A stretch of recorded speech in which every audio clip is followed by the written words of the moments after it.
यहां तक कि वो कौम के लोग लड़कों से, मर्दों से अपनी ख्वाहिश पूरी करते थे, मर्द मर्द से ख्वाहिश पूरी करते थे। अल्लाह के नबी हजरत लूत अलैहिस्सलाम हजरत इब्राहीम के भतीजे हैं, हजरत इब्राहीम अलैहिस्सलाम के भतीजे। उन्होंने कहा कि कौम के लोगों इतना बड़ा गुनाह मत करो, तुम इतनी बड़ी गलती कर रहे हो कि इससे पहले किसी कौम ने, किसी नबी ने, किसी कौम के लोगों ने नहीं किया, इसीलिए खुदा के वास्ते इस बुरी हरकत को मत करो। लेकिन कौम ने नहीं माना। कौम ने कहा कि हम कुछ नहीं मानते, हम तुम्हारी बात नहीं मानते, तुम हमारे बाप दादाओं के खिलाफ तुम भड़काते हो, हमारे पूर्वज जिसको खुदा मान करके आए हैं तुम उसके खिलाफ नया खुदा को लाकर सामने खड़ा किया है, हम नहीं मानेंगे तुम्हारी बात। मेरे भाइयों, कौम के लोगों ने बातें नहीं मानी तो हजरत जिब्राइल आए। हजरत जिब्राइल ने अपने एक पर को उसके बस्ती के किनारे में ऐसे दाखिल किया, ऐसे, और लेकर गए, उठा करके लेकर गए 7वें आसमान पर। कुत्ते भूखते थे, कुत्ते की चीखने की आवाज वहां की मखलूकात ने सुनी, बच्चे चीख रहे थे। उनके उस अजाब को देखकर ले जाकर ऐसे करके पलट दिया, ऐसे कौम के सारे लोग नीचे ऊपर मट्टी ऊपर दफन हो गए, सब के सब दफन हो गए। लूत अलैहिस्सलाम की कौम को अल्लाह तबारक व तआला ने फजअलना आलियहा साफिलहा वमतरना अलैहिम हिजारतम मिन सिज्जीलिम मंजूर, उनके ऊपर अल्लाह तबारक व तआला ने अजाब मुसल्लत की, पूरी कौम तबाह हो गई। हजरत शुएब अलैहिस्सलाम की कौम ने नाफरमानी की, पूरी कौम तबाह हो गई। दुनिया वालों, जिस नबी को बुरा कहते हो, जिस नबी को असबियत और बुनियाद परस्त कहते हो, उसी नबी की वजह से आज इस कौम के लोग पूरी दुनिया के अंदर कौम लूत से ज्यादा गुनाह अगर किसी कौम में है तो बताओ यूरोप कंट्रीज के अंदर नहीं है क्या? मर्द मर्द से हम बिस्तरी करते हैं, औरत औरत से, और आज के जमाने में इज्जतदार अल्फाज दिया गया लेस्बियन। ये लेस्बियन है, मर्द मर्द से ख्वाहिश पूरी करे, औरत औरत से ख्वाहिश पूरी करे तो इसको लेस्बियन कहा जाता। बाज़ाब्ता वो अप्रूव्ड है, उसकी परमिशन है। हजरत लूत अलैहिस्सलाम की कौम ने गलती की, गुनाह किया और अपने पूरी कौम को तबाह कर दिया। आज एक इलाका नहीं, यूरोप चले जाएं, जर्मनी चले जाएं, इटली चले जाएं, लंदन चले जाएं, अमेरिका चले जाएं, और जनाब कहां, यूक्रेन चले जाएं, फ्रांस चले जाएं, कहीं पर भी जहां जहां पर ये यहूदी नस्ल और यहूदी बसते हैं, जहां जहां पर ये अंग्रेज की औलाद बसते हैं, वहां पर ये लोग कौम लूत की बीमारियों में मुब्तला। मर्द मर्द से शादी करता, औरत औरत से शादी करता। इसी को हम जिन्स प्रस्त बोलते हैं। हम जिन्स प्रस्ती की वजह से कौम लूत का हश्र क्या हुआ था। आज क्या हजरत लूत अलैहिस्सलाम की कौम से बढ़कर यह अमल नहीं हो रहा है? अल्लाह चाहता तो पूरी कौम को तबाह कर देता, लेकिन अल्लाह तबारक व तआला ने अल्लाह के नबी मोहम्मद रसूलुल्लाह की वजह से, क्योंकि अल्लाह तबारक व तआला ने कहा कि ऐ मोहम्मद वमा रसलनाका इल्ला रहमतल लिल आलमीन, जाइए आपको दोनों जहान के लिए रहमत बनाकर भेजा। हमारे नबी पाक अलैहिस्सलाम की वजह से इस कौम को बैक वक्त हलाक नहीं किया जा रहा है। किन की वजह से? मोहम्मद रसूलुल्लाह सल्लल्लाहु अलैहि वसल्लम की वजह से। वरना गुनाह तो इतने बड़े बड़े हैं जनाब, छोटे छोटे गुनाहों की वजह से तो पिछली कौमें तबाह हो गई। अल्लाह ने, कौम ने नाफरमानी की, अल्लाह का अजाब आया, पूरी कौम खत्म, पूरी कौम खत्म।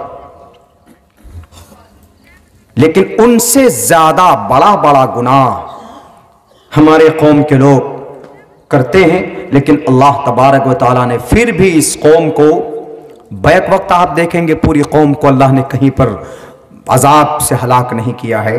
ये सिर्फ उसी मोहम्मद का नतीजा है जिसको हम आज तरह तरह के इल्ज़ामात लगाते हैं।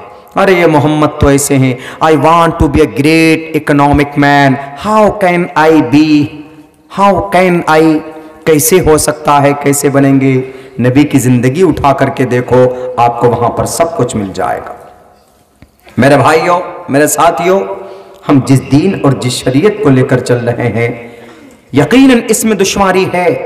वक्ती तौर पर कुछ लोग आकर के अपनी डुगडुगी बजाएंगे, उनको भी तो अपनी सियासी रोटियां सेकनी है। लेकिन खुशी हमें इस बात की होती है, मैं एक स्टूडेंट हूं तकाबुल अदयान का, कंपैरेटिव स्टडीज मेरा फेवरेट टॉपिक है। हम पढ़ते हैं किताबें दूसरी। हमने एक सत्यार्थ प्रकाश किताब में एक बहुत पहले मंत्र पढ़ा था, पहले समुल्लास में। हिंदुस्तान के अंदर एक बहुत बड़े गुरु गुजरे, स्वामी बहुत खाते थे वो, खाने में बड़ा मशहूर था, पंडित दयानंद सरस्वती जी। उन्होंने अपनी किताब लिखी जो इस्लाम के खिलाफ लिखी, लेकिन इस्लाम के खिलाफ लिखते लिखते उसने मोहम्मद रसूलुल्लाह की बहुत सारी हदीसों का तज़किरा कर दिया। वदेद वाचम वस्त्र पूताम जलम पीभती, पीभती पहले अम्र है संस्कृत में, अहम उपविशति मैं बैठा हुआ हूं, उपविशतु बैठ जाओ, पिभतु खाओ, ताड़यतु मारो। ये अम्र है फैल संस्कृत में, अहम उपविशतु, अहम उपविशतु मैं अपने आप को ऑर्डर दे रहा हूं कि बैठ जाओ। पढ़ंतु पाठतः पढ़ो, वाकया कोई पढ़ो और सुनाओ मुझे, इस संस्कृत में है। तो वहां पर बताया वदेद वाचम वस्त्र पूताम, वस्त्र पूताम, वस्त्र मीन्स कपड़ा, पूताम मीन्स पहनना, वस्त्र पूताम कपड़े पहनो, वदेद वाचम देख करके पहनो, जलम पीबती पानी पियो, जल पियो तो देख कर पियो। कितनी अच्छी बातें कही देखिए। खामखा दुश्मनी है जो खामखा एतराज करते हैं, दुश्मनी की वजह से एतराज करते हैं, वरना एतराज करने का कोई मुनासिब वजह उनके पास नहीं। नबी पाक अलैहिस्सलाम की जात पर, यहां तक कि मां की तरबियत के बारे में भी उन्होंने उस श्लोक से लेकर के आए। उन्होंने ये कहा मात्रमान पित्रमान पितामान चार्यावान पुरुषो वैदहा, इंसान बड़ा बनता है तो मां बाप की मेहनत से, मां बाप मेहनत करे तो बच्चे की तरबियत होती तो बच्चा महान बनता चला जाता है। कौन? पंडित दयानंद सरस्वती जी ने अपनी किताब में यह बात लिखी। हमारे नबी की हदीस को कोड करता है अपनी जुबान में, अपनी लैंग्वेज में। मेरे मुस्लिम भाइयों, दुनिया के अंदर सारी किताबें, दुनिया के अंदर सारा निजाम इधर से उधर हुआ, लेकिन दो टोक लफ्जों में यह बात कही जा सकती है कि आज तक एक लफ्ज, एक हर्फ इधर से उधर नहीं हुआ किसी का, तो वह अल्लाह के फरमान, अल्लाह का आखिरी संविधान कुरान का और शरीयत का। ऐसा नहीं कि शरीयत में मसला पहले कुछ और था, पहले 5 वक्त की नमाज थी जनाब, तो अब वो नमाज 6 वक्त की, 3 वक्त की फर्ज है। ऐसा नहीं, पहले 5 वक्त की फर्ज थी, अब भी 5 वक्त की फर्ज है। 200 साल बाद कोई आएगा तब भी 5 वक्त की फर्ज होगी।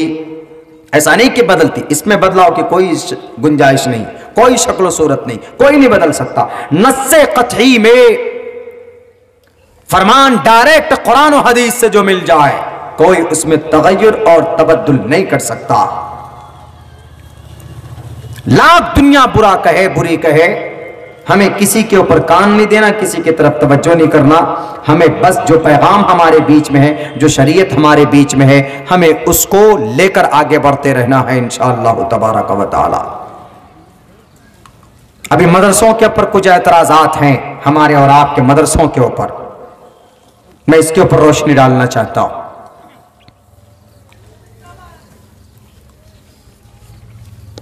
एतराज फिर वहीं आता कि जनाब आप कुरान पढ़ाते हैं बच्चों को।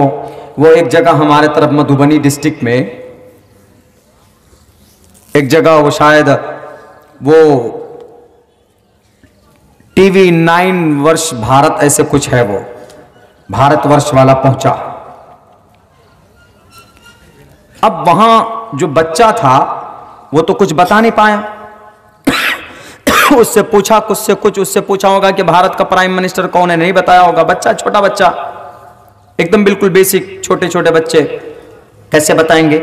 लेकिन जब कहा कि तुम लोगों का प्रिंसिपल कौन है, अब बेचारा वो प्रिंसिपल पहली मर्तबा आए सामने, कैमरा इतना बड़ा, माइक इतना बड़ा, 2-3 लोग उसके साथ एकदम आईडी लगा है। वो तो देख के डर गए कि पता नहीं कौन ईडी इंटेलिजेंस वाला, शायद उसी के यहाँ पहुंच गए क्या, देख के डर गया। वो भी सही से बता नहीं पाया। उसको सिर्फ ये पूछा गया कि आपका सिलेबस क्या है, आपके मदरसे का सिलेबस क्या है, जरा बताइए। उन्होंने कहा कि हाँ यहाँ कुरान की तालीम होती है और थोड़ा बहुत हिंदी इंग्लिश पढ़ाते हैं। कहा कि हिंदी इंग्लिश में कौन सी किताब पढ़ाते हैं? और मुझे याद नहीं है। बताइए, प्रिंसिपल साहब को याद नहीं, हालांकि याद रहा होगा, वो मेरे ख्याल से भूल गए होंगे, बिल्कुल कंफ्यूज हो गए। नहीं, मैं यहां पर यह मशवरा दूंगा कि आप मुसलमान हैं, आप अपने धर्म में धर्म के मुताबिक अमल कीजिए, अपनी जिंदगी गुजारिए, बिना एहसास कमतरी का शिकार हुए हुए शर्मिंदगी महसूस मत कीजिए कि अरे मैं टोपी दाढ़ी वाला हूं, लोग मुझे क्या कहेंगे, मुझे क्या कहेंगे, देखो मुसलमान आ गया, मोमडन आ गया। नहीं, आप मुसलमान हैं, आप बादशाह बनकर रहिए।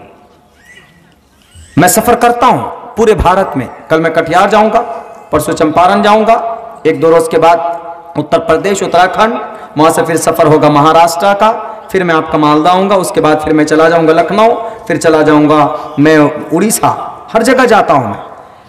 अपना शियार नहीं बदलता मैं, टोपी सर पर, शक्ल पे दाढ़ी है, कुर्ता पायजामा है, अपनी हालत में रहते हैं, हिंदी उर्दू बोलते हैं। लेकिन जब कोई अंग्रेज आ जाता है सामने, अंग्रेज की औलाद, तो फिर हम छोड़ते भी नहीं है, फिर बढ़िया से नापते हैं उसको। जब कभी ये सोचकर महसूस करता है कि अरे ये मौलाना आ गया, ये मुल्ला जी है, नहीं, आप जिस सब्जेक्ट में हैं, आप जिस फील्ड में हैं, उसमें मजबूती के साथ डटे रहिए आप। उस प्रिंसिपल साहब को कहना था कि कुरान की तालीम यहां होती है, हिंदी इंग्लिश हम लोग नहीं पढ़ाते, बकदरे जरूरत पढ़ाते हैं। कौन सी किताब है, हम लोगों को दिलचस्पी इतनी नहीं है, बस बच्चा पढ़ना जान जाए। हिसाब हम लोग पढ़ाते हैं, बेसिक हम लोगों की मेहनत बच्चों के कुरान पर, बच्चों की हदीस पर होती है, बच्चों के अकीदे पर होती है। साफ साफ लफ्जों में बोलना चाहिए। वो अटक मटक करके पेश कर रहे हैं, देख करके वो वीडियो बड़ा अफसोस हुआ। हमने कहा कि नहीं, इस जगह पर मैं एक आपको वो सुनाऊंगा कि एक बस में जा रहे थे 3 आदमी, उनमें से एक मास्टर, एक मौलाना साहब थे, पूरे मौलाना नहीं थे, थोड़े मौलाना थे, वो मुकम्मल मौलाना नहीं थे, और 2 और भी आदमी था, पैंट शर्ट पहना हुआ। तो कंडक्टर ने कहा कि पैसा दीजिए, तो जो पैंट शर्ट वाला था उसने कहा, उसके पास पैसा ही नहीं था, उसने सोचा कैसे बचे, हमको मालदा पहुंचना है, फ्री में कैसे जाए। तो उसने कहा कि मैं आई एम ए स्टाफ, बहुत आसान है, आई एम ए स्टाफ बोल दिया। कंडक्टर चालाक था, कंडक्टर सोच लिया कि ये झूठ बोल रहा है, पैसा नहीं है इसके पास। उसने कहा कि अच्छा आपके पास पैसा नहीं है? कहा हाँ पैसा है मेरे पास, लेकिन मैं स्टाफ हूं। कहा कि अच्छा आप स्टाफ हैं, तो कंडक्टर की स्पेलिंग कीजिए, क्या है। अब कंडक्टर की स्पेलिंग कैसे करेगा, जाहिल था वो, उसकी पिटाई कर दी। बस में जो कंडक्टर जो टिकट काटते हैं, जो पैसा लेते हैं, उसको कंडक्टर बोलते हैं। दूसरे के पास गए, दूसरे ने भी कहा कि आई एम ए स्टाफ। पहले वाले को मुंह मार के मुंह तोड़ दिया, उसका खून निकलने लगा, बस से भी नीचे उतार दिया। दूसरे के पास गए तो दूसरे ने भी कहा क्या है मैं स्टाफ। कहा कि अच्छा तुम भी स्टाफ हो, तो पढ़े लिखे हो गए। कहा कि हाँ बोलिए क्या करना है। कहा कि कंडक्टर की स्पेलिंग करो। तब कंडक्टर की स्पेलिंग वो कहां से करे, वो भी बेचारा अनपढ़ था, उसके पास भी पैसे नहीं थे, उसकी भी पिटाई हुई, उसका भी मारकर मुंह फुला दिया। उसके पास पीछे बैठे हुए थे मौलाना साहब। अब मौलाना साहब के पास भी पैसा नहीं, तो कंडक्टर उसके पास गया, मौलाना साहब से कहा कि मौलाना साहब टिकट। कहा कि मैं स्टाफ हूं। उसने उर्दू में बोला मैं स्टाफ हूं, हिंदी में। तो कंडक्टर ने कहा कि अच्छा आप भी स्टाफ हैं। कहा हाँ। कहा देखें 2 का क्या हाल हुआ है। कहा नहीं मेरी वो हालत नहीं होगी, मैं स्टाफ हूं, पढ़ा लिखा हूं मैं, बोलिए क्या करना है। कहा कि जो उनसे कहा वही तुमसे भी कहता हूं।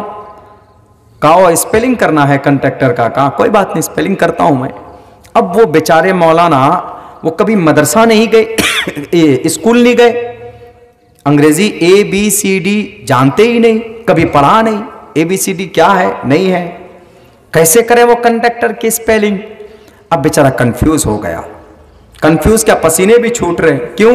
एक तरफ पिटने का डर है, खड़ा होकर सामने एकदम कह रहा है कि जल्दी करो स्पेलिंग, और एक तरफ बेइज्जती भी है। उसके बाद सर थोड़ी देर के लिए नीचे किया, सोचा, सोचने के बाद सर उठाकर बोलता हाँ बोलो क्या करना है। कहा कि कंडक्टर की स्पेलिंग करो। कहा करता हूं।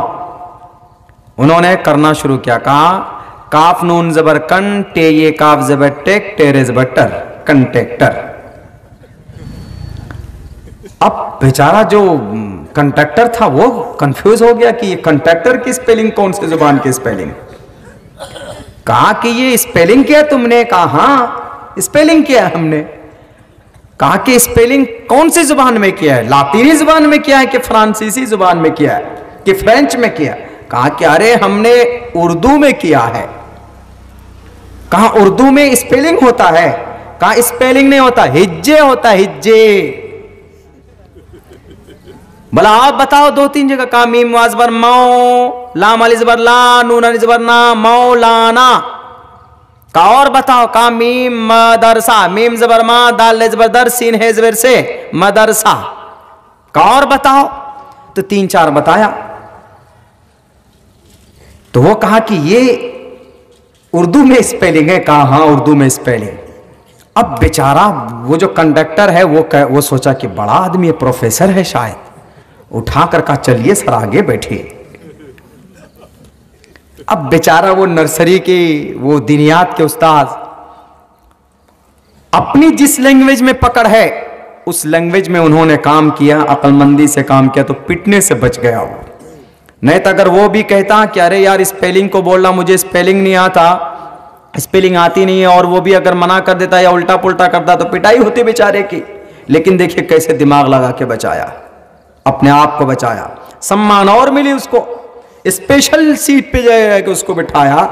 कहा कि आइए आप प्रोफेसर साहब हैं। पता चला कि वो प्रोफेसर की प्रोफेसरी से भी नहीं जानते थे कुछ भी। तो यही है, आप जिस फील्ड में हैं आप उस फील्ड के राजा हैं।